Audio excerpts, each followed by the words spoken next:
So mao to guys, miadto mi sa festival.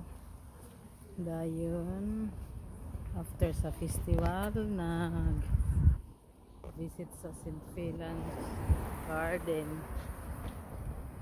Napoy castle, pero ruin castle. So it's a nice visit today in Aberdour. So nindot gid siya, nindot for a change.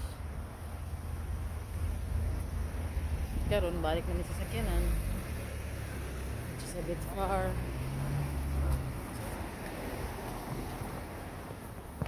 Layo gamay. Dito mi nagpark kay walay parkinganan sa duol. So baklay pa mi kaingong sakyanan. Isang duha, tapos likod ang duha. Although walay sun today, pero okay ra, lingaw ra gihapon.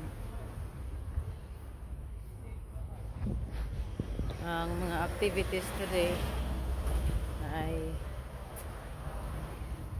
fun run marathon, 7 miles run nila. Then daghan pod kay mga baligya dito, murag merkado good pod. Dayon nagpa face painting si Dennis.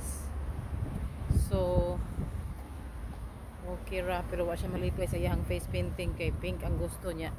Wala ba pink, ang gibutang yellow raman to og yellow itom og glitter nga purple. So nagyaw-yaw si Dennis kay wa siya ganahi. Pero wala na mahimo kay human naman. Thank you for watching guys. Salamat kaayo. Bye.